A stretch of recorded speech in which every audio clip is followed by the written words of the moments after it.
ओ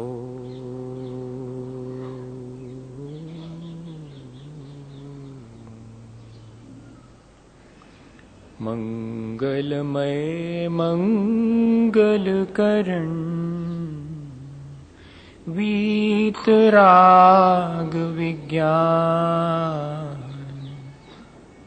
नमो ताहि जाते भये अरहंतादि महान जो विद्यादि सागर सुधी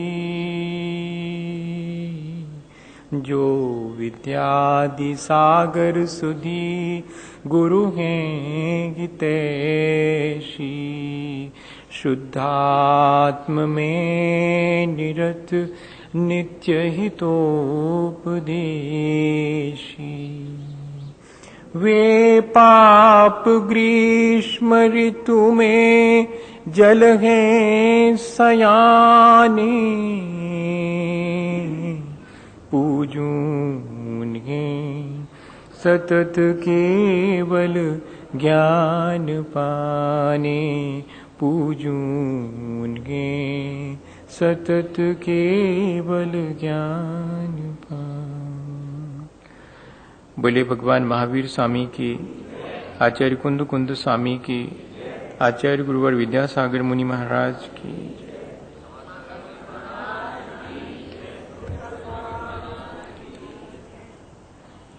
हम सभी लोग अपने जीवन को अच्छा बनाने की प्रक्रिया पर विचार कर रहे हैं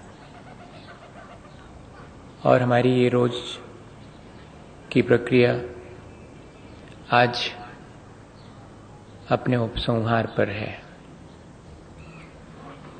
हम लोगों ने इस बहुत लंबी यात्रा में अपने जीवन को अच्छा बनाने के जो उपाय आचार्य भगवंतों ने कहे हैं उन पर अलग अलग तरह से विचार किया है। बात एक ही है, लेकिन पता नहीं किस उपाय से हमारा जीवन अच्छा बन जाए। एक ही उपाय सबके जीवन को अच्छा बना दे, ऐसा नियम नहीं है। आचार्य महाराज हमेशा कहा करते हैं कि कभी ये मत सोचना और ये सोच के अहंकार मत करना कि मेरी ही बात से सुन करके किसी जीव का कल्याण होगा। ऐसा जरूरी नहीं है। पता नहीं किसकी किस बात को सुनकर कौन सा जीव अपने जीवन का उत्थान कर लेगा। इसलिए हमें तो सिर्फ इतना ही कर्तव्य है कि जो अच्छी बात है उसे हम स्वयं भी अपने चिंतन और मनन में लाएं और दूसरे को भी जब कहने का अवसर आए तो उसे बताएं। और इस बात का अहंकार न करें कि हमारे पास बहुत श्रेष्ठ विचार हैं। नहीं, वे श्रेष्ठ विचार हमारे तभी काम में आएंगे जब हम उनसे अपने जीवन को परिवर्तित कर लेंगे। हमने पिछले दिनों इस बहुत लंबी यात्रा में, जब से मैं यहाँ आया हूँ, एक यात्रा में हम सब शामिल हुए हैं। पांव पांव चल करके हमने बहुत यात्राएं की होंगी, गाड़ियों में बहुत यात्राएं की होंगी, लेकिन अपने जीवन को परिवर्तित करने के लिए निरंतर एक विचार यात्रा करना, ये अपने आप में एक बड़ा पुरुषार्थ कहना चाहिए। बहुत हमारा पुण्य या सौभाग्य कि हमने इस यात्रा में और बहुत आसानी से और एक दूरी तय की है। 16 कारण भावनाओं के माध्यम से हम सब लोग अपने जीवन को अच्छा बनाने की प्रक्रिया पर विचार कर रहे थे। वैसे मैंने सोचा तो ये था कि आज शायद छोटे बच्चे आएंगे और उनको उनके शारीरिक, बौद्धिक, मानसिक और आध्यात्मिक विकास पर कोई बात करेंगे और फिर कल किसी जनरल टॉपिक पर बात करके और परसों इस चीज का उपसंहार करेंगे।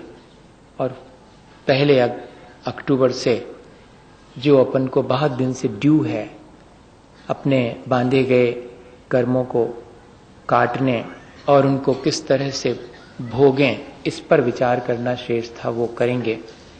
तो अब उसको एक दिन पीछे खिसका लेते हैं।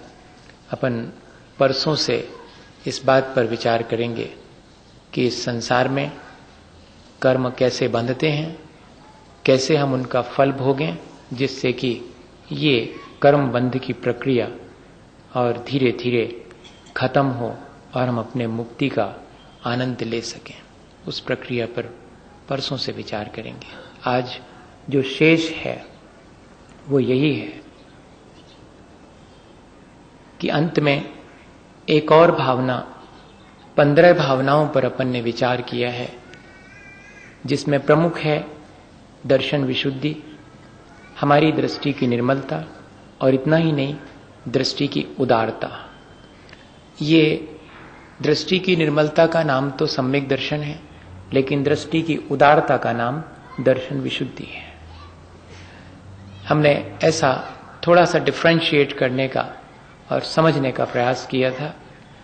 अपने आत्म तत्व की पहचान हो जाना दृष्टि की निर्मलता है, और ऐसा ही आत्म तत्व सबके भीतर है। जैसे मैं अपने आत्मा का कल्याण करना चाहता हूं, अपने को परमात्मा पद तक ऊंचा उठाना चाहता हूं, ऐसे ही सभी जीव अपने आत्मा को परमात्मा जितना ऊंचा उठाएं, ऐसी भावना जिस आत्म कल्याण के साथ छुपी हो, वो दर्शन विशुद्धि है। किसी केवली शुद्ध केवली के पाद मूल में बैठकर जब कोई भी जीव, श्रावक भी हो सकता है, साधु भी हो सकते हैं, दोनों, इतनी विशुद्धि उनके भीतर आ जाती है कि अपने आत्म तत्व की पहचान और जो प्राणी मात्र है उसके लिए भी आत्म विकास की कोई प्रक्रिया मिल सके, इस बात की भावना जब मन में उठती है, तब दर्शन विशुद्धि आदि षोडश कारणाएं, षोडश कारण भावनाएं एक साथ आ जाती हैं।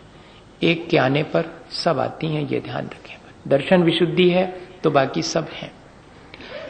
अन्य 15 में से कोई भावना है तो उसके साथ दर्शन विशुद्धि होना अनिवार्य है। बस इतना ही अपने को ध्यान में रखना है।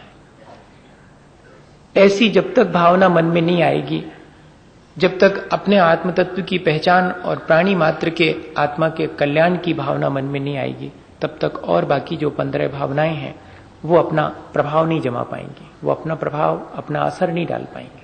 तो जैसे ही इतनी निर्मलता हमारे भीतर आती है और हम किसी भी एक भावना का आलंबन लेकर के और अपने जीवन को ऊंचा उठा सकते हैं।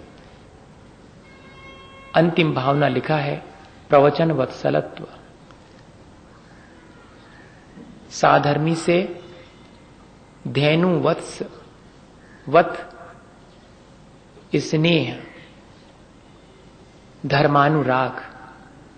अपने साधर्मी से गाय और बछड़े के समान जो प्रीति है या स्नेह है, उसका नाम है प्रवचन वत्सलत्व।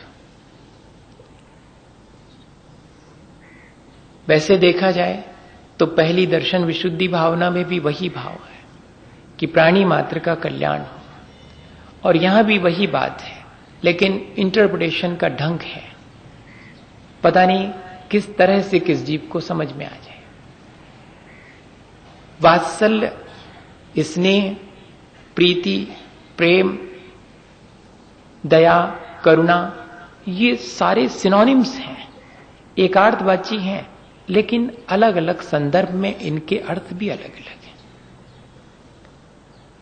मां और बेटे के बीच प्रेम है, भाई भाई के बीच प्यार है, भाई और बहन के बीच स्नेह होता है, जहां स्निग्धता है।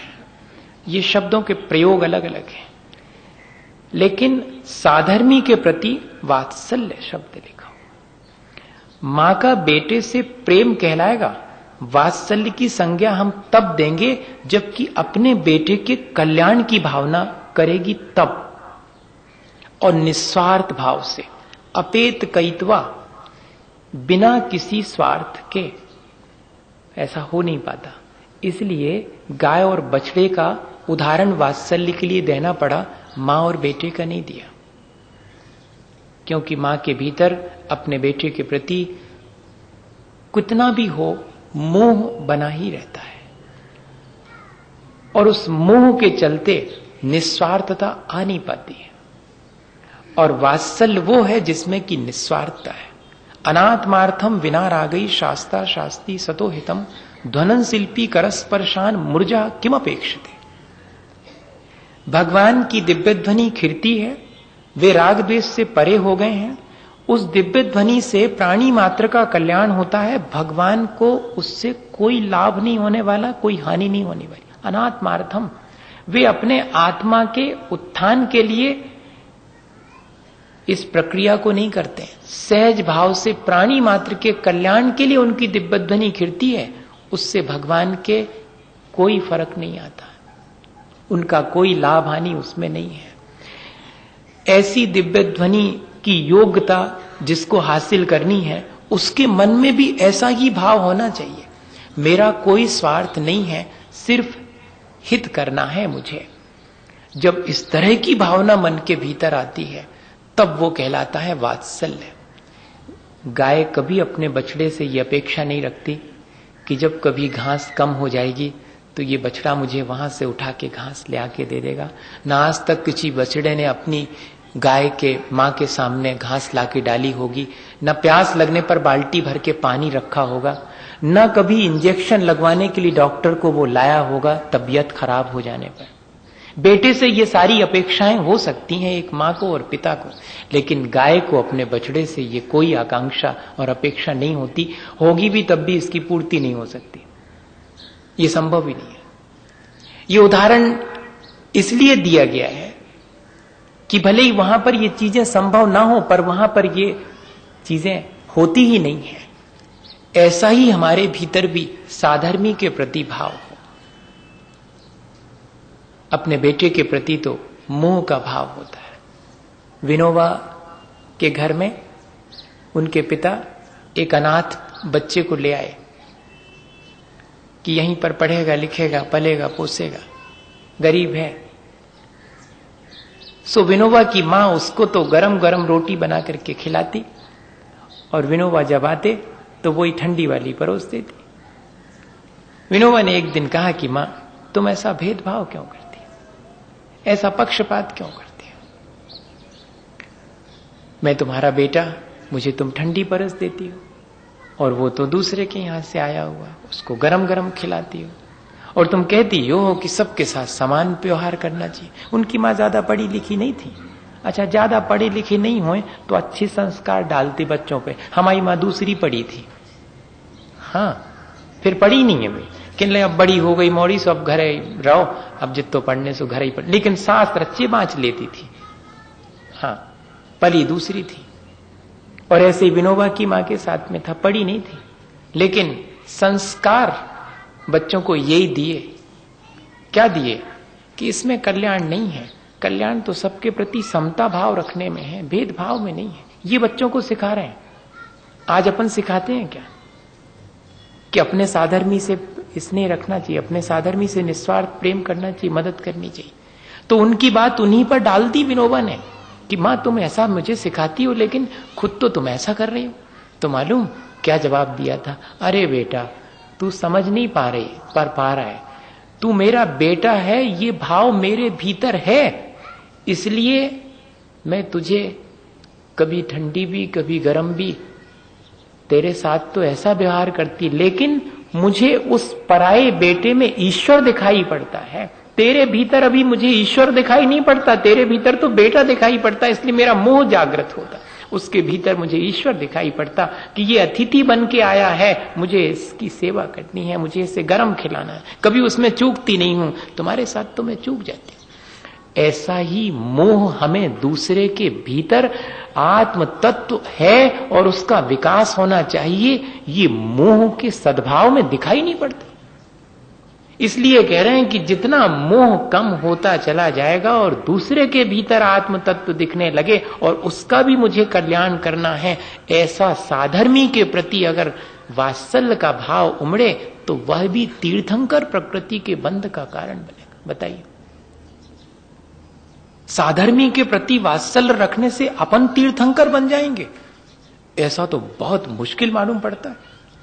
अपने को ये लगता है कि साधर्मी से जितनी ईर्ष्या करेंगे उतने अपन आगे बढ़ जाएंगे, उसको डिफीट करके अपन आगे बढ़ेंगे। ये तो कुछ उल्टी ही बात लग रही है। देखने में तो संसार में यही आता है कि जो जितना साधर्मी है उसके प्रति हमारे व्यवहार में उतनी ही ईर्ष्या होती है, उसके गुणों को हम उतने ही कम सहन कर पाते, सहन ही नहीं कर पाते साधर्मी के। और यहां आचार्य भगवंत कह रहे हैं कि नहीं, साधर्मी के साथ अच्छा व्यवहार करना, प्रेम पूर्ण व्यवहार करना, उसके आत्म कल्याण की हमेशा फिक्र कर, उसकी सुख सुविधा की बात नहीं कर रहे हैं।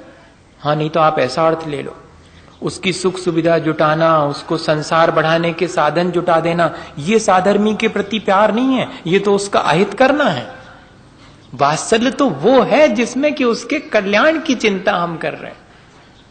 तो साधर्मी से प्रीति रखना, निस्वार्थ वात्सल्य रखना, इसके मायने उसके कल्याण के लिए हमेशा चिंतित रहना, उसके गुणों को बढ़ाने में, उसके बढ़ते हुए गुणों को देखने में अपने अंदर उत्साह होना चाहिए। मेरे साधर्मी के गुण बढ़ रहे हैं, अरे वाह, ऐसे ही इसके गुण बढ़ते रहें, ये अपना कल्याण कर लेवे, ऐसा भाव भीतर में आना चाहिए साधर्मी के प्रति।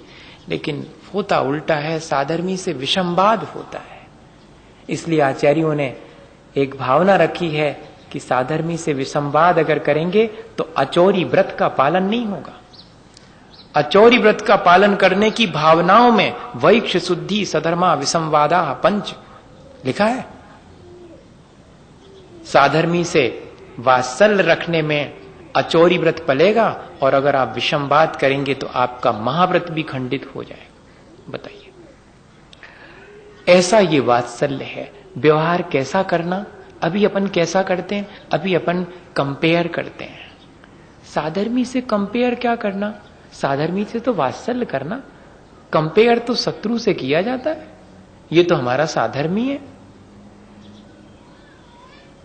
कंपेयर, लेकिन मजा ये है कि कंपेयर साधर्मी से ही करते हैं अधिकांश मौके पर। एक उदाहरण है इसका, एक झाड़ू लगाने वाला ना रास्ते में वो झाड़ू लगा रहा था, राजा की सवारी निकली। अब इतनी शाही पोशाक पहने हैं राजा साहब, उनके सामने बिल्कुल हाथ जोड़ करके, जबकि उसकी तो फटी पुरानी सी पोशाक थी। उसने बिल्कुल भी कंपेयर नहीं किया कि मेरी पोशाक ऐसी और इनकी पोशाक ऐसी, नहीं, उनकी तो शाही पोशाक होनी चाहिए, राजा साहब हैं। तो बड़े हाथ जोड़ करके और विनय पूर्वक खड़ा हो गया। उतने में जब सवारी निकल गई तो एक और साथी जो झाड़ू लगाने वाला वो आया, और उस दिन पता नहीं उसका बर्थडे होगा या कि कोई घर में मेहमान आने वाले होंगे, तो जरा बढ़िया कपड़े पहने था। तो फौरन, अरे आज तो बड़े बने ठने घूम रहे हो, अब ले। राजा साहब बने ठने घूम रहे थे शाही पोशाक में, उनसे कोई कंपेयर नहीं कर रहे हैं, ना कोई उनसे ईर्ष्या है। लेकिन दूसरा झाड़ू वो लगाने वाला अगर अच्छे कपड़े पहन के आया है तो ये तकलीफ हो गई। ये साधर्मी के प्रति ऐसा भाव अपन लोगों का हमेशा अपने भीतर टटोल के देखना कि और किसी से नहीं होगा, साधर्मी से अवश्य होगा। इसलिए आचार्य भगवंत कह रहे हैं कि इस अपनी कुटेव को, इस अपनी खोटी आदत को संभालो, तब जाकर के जीवन ऊंचा उठेगा। जहां साधर्मी दिख जाए उसके दोषों को तो ढकना और साधर्मी के गुणों को देख करके प्रसन्न होना और उसके कल्याण के लिए निरंतर चिंतित रहना, ये कहलाएगा साधर्मी के प्रति वात्सल्य। कुंती विदुर के यहां रही आई हस्तिनापुर में, पांचों पांडव वनवास हो गया। एक दिन कुंती कहती हैं विदुर से कि मैं जरा दुर्योधन से मिल तो आऊं। विदुर कहने लगे, क्या बात करती हो, वे युधिष्ठिर, वे दुर्योधन जिन्होंने कि तुम्हारे बेटे युधिष्ठिर को और पांचों बेटों को और इतनी तकलीफ पहुंचाई, और उनसे मिलने जा रही हो। तो कुंती का जवाब महापुरुषों का जवाब है। क्या जवाब देती हैं, आश्चर्य होता है कि ऐसा तो शायद किसी मुनि महाराज के भीतर भी आना बहुत कठिन है। मैं ऐसा कह रहा हूं, सच्ची कह रहा हूं आज के समय में। और वो विचार कुंती के भीतर आया। विदुर से कहती हैं कि मैं उनके मन का द्वेष मिटाने नहीं जा रही, मैं तो उनके प्रति अपने मन का द्वेष मिटाने जा रही। मैं कौन होती हूं जो उनके मन का द्वेष मिटाऊं? वे अपने मन में द्वेष मेरे प्रति रखें सो रखें, मैं तो अपने मन का द्वेष मिटाने जा रही हूं। और मैं इतनी गई बीती नहीं हूं कि अपने प्रति द्वेष रखने वाले के प्रति अपने मन को गंदा बनाऊं। मैं इतनी गई बीती नहीं हूं। मैं अपने मन को क्यों निर्मल ना रखूं? मैं अपने मन को क्यों दूसरे की वजह से गंदा बनाऊं? मैं तो अपने मन को निर्मल ही बनाए रखूंगी, इसलिए जा रही हूं अपने मन को निर्मल बनाने के लिए। उनके मन को निर्मल नहीं बना सकती तो मैं इतनी गई बीती नहीं हूं कि अपने मन को गंदा बनाए रखूं। मैं तो अपने मन को तो निर्मल बनाऊंगी।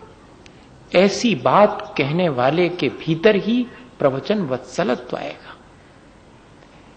ऐसे युधिष्ठिर ने कहा था जबकि दुर्योधन को गंधर्वों ने पकड़ लिया था गायें चुराने की वजह से, और तब धृतराष्ट्र ने युधिष्ठिर से कहा कि जाओ छुड़ा लाओ। तो युधिष्ठिर तैयार हो गए थे, तो भीम को गुस्सा आ गई थी, कितना हमारे साथ उपद्रव किया, हमें मारने को फिर रहे हैं और हम उनको बचाने जाएं, अच्छे फंस गए, मरो। ऐसा आ गया था भीम के मन में, लेकिन युधिष्ठिर के मन में नहीं आया। युधिष्ठिर की आंखों में आंसू आ गए थे भीम की ये बात सुन करके कि मेरा सगा भाई होकर के भी कषायवश ऐसा कह रहा है। चित्त तो भीम का बहुत निर्मल है, बड़े सरल थे, लेकिन आवेग आ गया है भैया को क्यों आवेग आ गया? ऐसे खोटे विचार क्यों आ गए? इस खोटे विचार से इनका अहित होगा, ये सोच करके युधिष्ठिर के आंसू आ रहे हैं, देखना आप। और वो आंसू देख करके अर्जुन के मन में, भैया इतने दुखी हो रहे हैं दुर्योधन के फंस जाने से, मैं अभी जाता हूं, भैया तुम निश्चिंत रहो, मैं अभी जाकर छुड़ा के लाता हूं। हम बाहर 105 हैं, भीतर भले ही हम 100 और 5 क्यों ना हो। ये बात सबको मालूम है, ऐसा नहीं है, लेकिन ये अपने जीवन में क्यों नहीं आती है? सवाल सिर्फ इस बात का। इस पे बैठ के अपन विचार कर रहे हैं और कुछ नहीं, कि ये सब बातें जो बहुत अच्छी अच्छी हैं, जिनसे कि हमारे भीतर ऊंचाई बढ़ती है, जिससे हमारा जीवन अच्छा होता है, वो बात हमारे भीतर क्यों नहीं आती? आनी चाहिए। और नहीं आती है कोई हर्जा नहीं है, पर आ नहीं सकती है ऐसा विचार नहीं करना है। आ सकती है मेरे भीतर। मैं अब आगे कोशिश करूंगा कि कभी कोई एकाध दिन तो मेरे जीवन में ऐसा भी आए जबकि कोई मेरे भी प्रति द्वेष रखे और मैं उसके प्रति उसके कल्याण की भावना रखूं। ऐसा भाव हमारे भीतर किसी दिन आए और उसका आनंद हम लें। ये प्रवचन वत्सलत्व हमारे जीवन को ऊंचा उठाएगा। दूसरी चीज, साधर्मी के प्रति एकता होना भी वात्सल्य में ही शामिल है। एकता के मायने क्या है? वैचारिक एकता, वैचारिक एकता नहीं, मन की निर्मलता ही एकता है। साधर्मी के प्रति हमारा मन निर्मल रहे, मन मुटाव न रहे, मतभेद रहे, मन में भेद न रहे, मन में कटुता न रहे। हो सकता है कि विचारों में मतभेद हो सकता है, होता ही है। एक ही मां के 2 बेटे क्यों ना हो, उनके विचारों में भेद हो सकता है, उनका लाइफ स्टाइल अलग अलग हो सकता है, उनका सोच अलग अलग हो सकता है, उनका खान पान अलग हो सकता है, रहन सहन अलग हो सकता है, लेकिन इसके बावजूद भी मेरा भैया है। दोनों के मन में यही भाव है कि मेरा भैया, कैसा भी है, ये भाव एकता का भाव कहलाता है। आज वर्तमान में इस बात की भी धीरे धीरे कमी आती चली जा रही। ये थोड़ी मात्रा में भी आ जावे, तीर्थंकर प्रकृति बंधने लायक नहीं भी आए, 1-2 डिग्री आ जाए, 100 डिग्री ना आए, 100 डिग्री में तीर्थंकर प्रकृति बंधेगी, वो अभी संभव भी नहीं है। तो क्यों ना इसकी डिग्री बढ़ाएं अपन, कि थोड़ी तो बढ़ जाए ये चीज।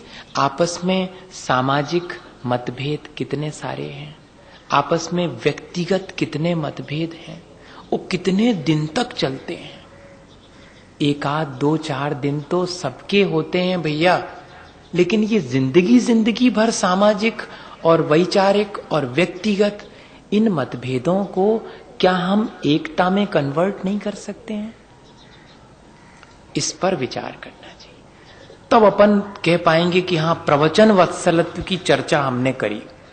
नहीं तो इतनी ऊंची ऊंची चर्चाएं करके भी हम अपने जीवन में थोड़े से ऊंचे नहीं उठ पाए तो क्या मतलब। आचार्य महाराज हमेशा कहते हैं, जब वो सुनते हैं, एक बार चर्चा चली, पहले ये नहीं मालूम था, बहुत सारी जाति प्रजातियां हैं अपन लोगों में, तो कोई कहेगा हम कासली बाल हैं, हम बाकली बाल हैं, हम खंडेल बाल हैं, हम पोर बाल हैं, हम पल्ली बाल हैं, और बहुत सारी ऐसे बाल ऐसे सब में लगे हुए थे।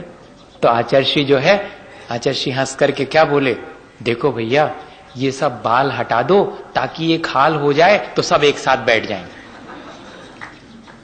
उन्होंने बाल का अर्थ इंग्लिश में दीवार होता है ना, तो वॉल हटा दें अगर तो हॉल हो जाएगा, और हॉल हो जाएगा तो सब बैठ जाएंगे। नहीं तो इतनी बॉल अगर हॉल में खड़ी हो जाए कि इतने से डिवाइडेशन हो जाए तो कौन कहां बैठ पाएगा।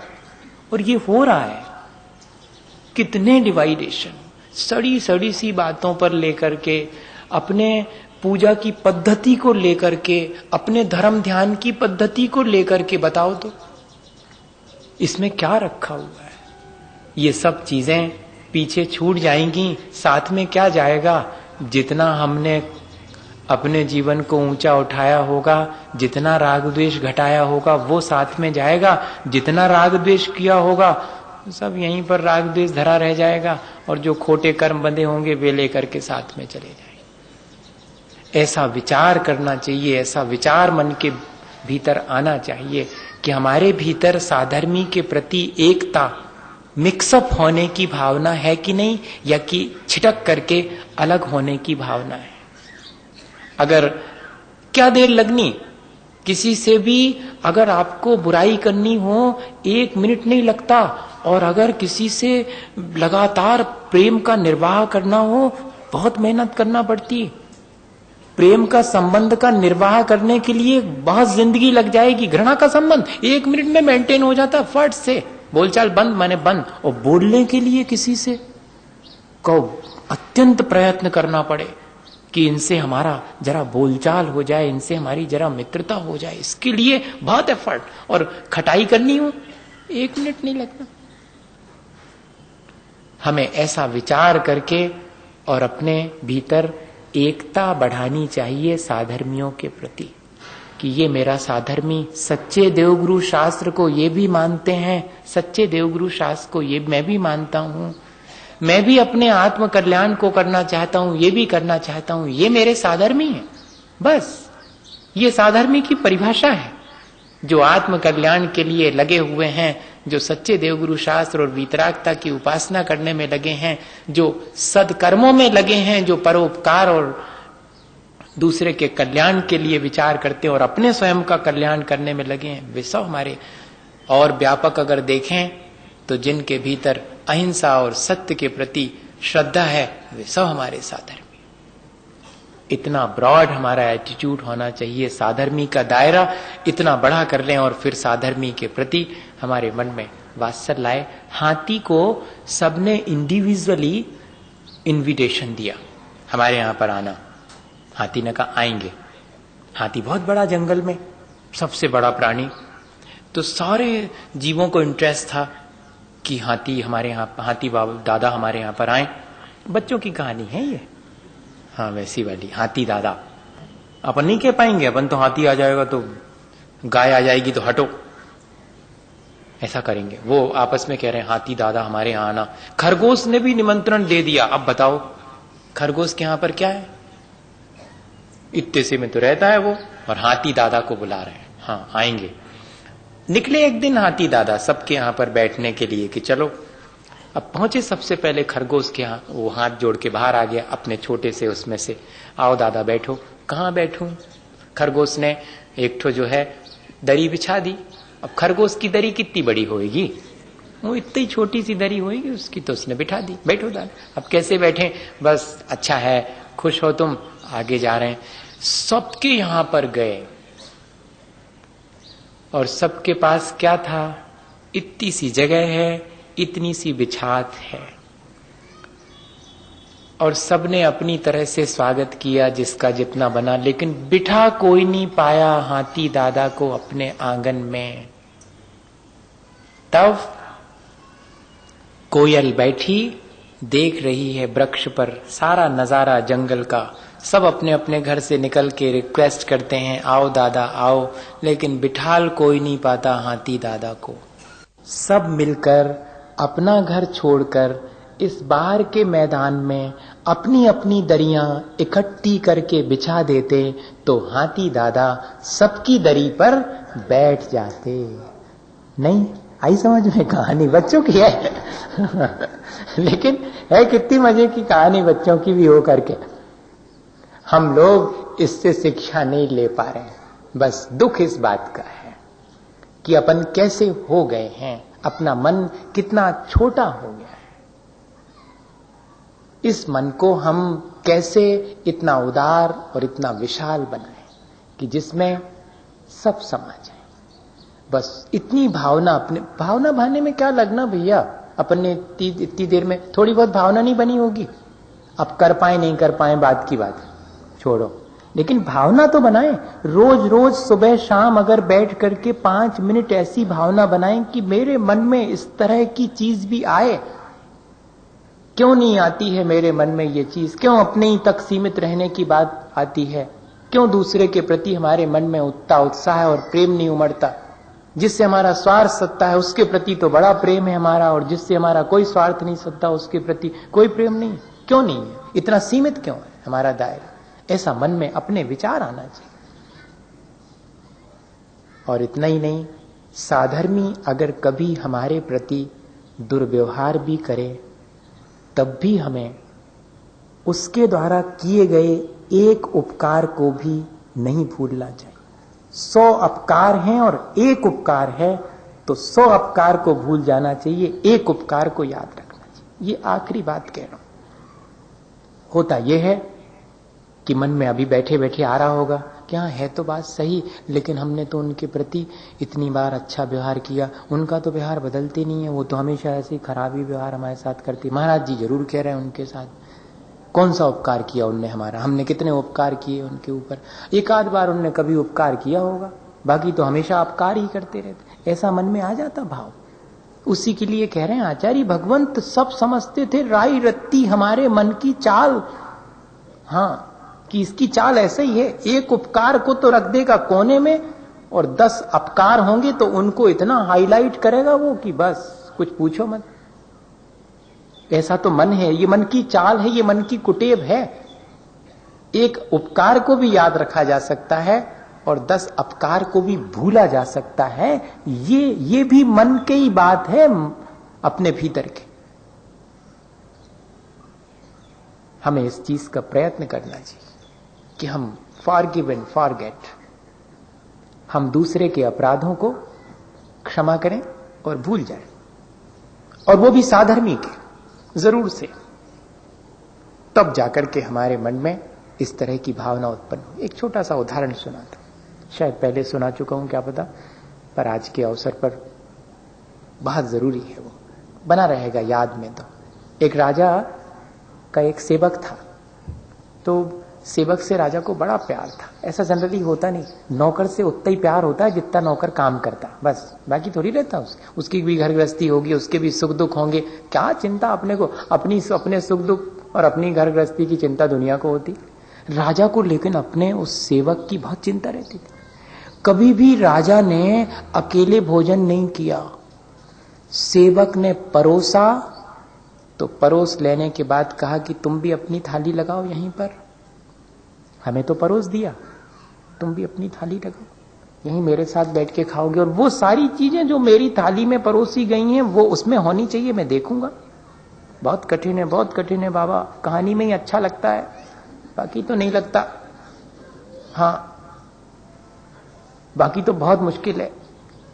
तो ऐसा व्यवहार अपने सेवक के प्रति, इतना प्रेम। अब देखना, और वो भी उनकी पूरी सेवा टहल 24 घंटे साथ में। राजा कहीं भी जाएं वो तो उनके साथ बिल्कुल उनकी सुरक्षा के लिए, उनकी सेवा टहल के लिए तत्पर 24 घंटे। जंगल में गए राजा लोग जाते हैं घूमने के लिए भी, शिकार भी करने जाते हैं। तो गए वो, और वहां पर भटक गए और भूख बहुत लगी। सेवक को कहा कि जाओ तो कहीं कुछ खोजो।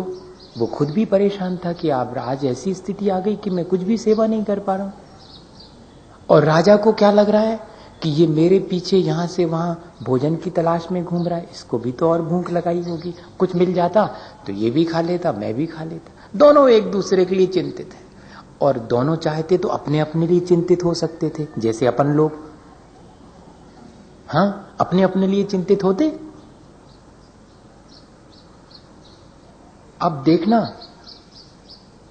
एक फल दिख गया राजा को जिस पेड़ के नीचे बैठे थे। अरे वो तो देखो, वो तुम्हें नहीं दिखा फल, वो देखो उधर लगा, तुम ले आओ ऊपर जाकर के। हाँ, मैं तो तलाश ही रहा था, कोई भी फल ही नहीं दिख रहा वृक्षों पर, एक फल दिख रहा है, वो दिख रहा है। फौरन सेवक ऊपर जाकर के वो फल तोड़ करके ले आया। राजा ने कहा, लाओ मुझे दो। सेवक ने दे दिया, क्योंकि सेवक को विश्वास है कि राजा मेरा पूरा ध्यान रखते हैं, मुझे उसमें से अपने आप ही देंगे। और राजा ने भी यही सोच करके कि ये अपने आप तो लेगा नहीं, मैं इसको दूं पहले, फिर मैं खाऊं, ये उनका ऐसा भाव ही था। तो उसको धो करके बढ़िया से और बना करके उसके एक एक पीस, जैसे अपन सेव फल में से उसी में बना लेते ना, ऐसे 4-5 ठो, वैसे एक ठो बना करके, ये तुम खाओ फिर मैं खाता हूं। तो उसको दिया, तो उसने बड़े शौक से उसको खाया, बड़े प्रेम से, चेहरे पर एक भी शिकन नहीं। और जैसे ही खा लिया, दूसरा वाला पीस बना करके राजा खुद खाने के हुए तो हाथ फैला दिया, एक और। राजा ने कहा कि ऐसा तो कभी नहीं किया इसने। कोई बात नहीं, आज हो सकता है कि ज्यादा इसको भूख लगी होगी तो फिर एक मांग, एक और दे दिया। दूसरा भी खा लिया। तीसरा पीस जब राजा खाने लगे तो फिर उसने हाथ बढ़ा दिया। थोड़ी झुंझलाहट हुई राजा को, थोड़ी झुंझलाहट होनी नहीं चाहिए थी, लेकिन हुई कि कैसा है ये, मैं हमेशा इसका ध्यान रखता हूं, आज ये भी मेरा हमेशा ध्यान रखता, आज ऐसा क्या बात है। फिर भी मन में तुरंत बात आई कि नहीं, हो सकता है बहुत अधिक भूखा होगा, एक और, मैं एक खा के शांत रह जाऊंगा, इसको तीसरा भी दे दो। तीसरा भी खिला दिया, लेकिन चौथा खाने को मुंह में हुए और उसने फिर हाथ बढ़ाया तो राजा को क्रोध आ गया, क्या मुझे एक भी नहीं खाने देगा? कहते नहीं, आज तो मैं ही पूरा खाऊंगा। राजा चकित, ये ऐसा क्यों कह रहा है? तो राजा ने थोड़ा सा मुंह में उसको खा के देखा, इतना कड़वा और विषाक्त कि वो भी फेंक दिया और थू थू करते फिरे। और तुरंत ध्यान आया कि ये तो 3 खा चुका, और चेहरे पे शिकन नहीं, और हाथ बढ़ा रहा है। अब समझ में आया कि ये क्यों नहीं मुझे खाने दे रहा था, और मैं इसे देता था तो ये चुपचाप क्यों खाता था, बड़े दुखी मन से। और उससे पूछा कि तुमने पहले ही मैं क्यों नहीं कह दिया कि अब नहीं चाहिए, कड़वा है? तो मालूम उसने क्या जवाब दिया था? इतना ही कहा कि जिन हाथों से आज तक मैं मीठी मीठी चीज खाता रहा, आज यदि एक आध कड़वी आ गई तो इनकार कैसे कर दूं और बुरा कैसे मान जाऊं? जिसने मेरे प्रति एक भी उपकार किया है, अगर कभी उससे अपकार हो जावे तो उसके अपकार की शिकायत क्यों करूं? क्योंकि एक उपकार मेरे ऊपर जीवन भर के लिए बहुत भारी है। अब वो सैकड़ों अपकार भी करे तो कर सकता है, क्योंकि एक उपकार बहुत बड़ा है। क्या इस तरह की भावना हमारे भीतर नहीं आ सकती? आ सकती भैया, कोशिश करें तो आ सकती है। नारियल का उदाहरण है कि वो पृथ्वी से जितना पानी लेता है अपने भीतर संचित करके और दुनिया को लौटा देता है, इसलिए श्रीफल कहलाता है वो नारिकेल। ना विस्मरन्ति कृतम उपकारम साधवा, जो सज्जन हैं वे अपने ऊपर किए गए उपकार को कभी नहीं भूलते पूरे जीवन पर्यंत।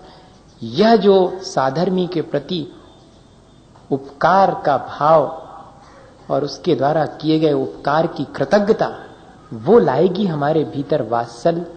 हम सबके जीवन में इस तरह का वात्सल्य का भाव साधर्मी के प्रति आवे और हम भी अपने जीवन को ऊंचा उठाएं। इसी भावना के साथ बोलिए आचार्य गुरुवर विद्यासागर मुनि महाराज की, गुरुवर विद्यासागर मुनि महाराज की।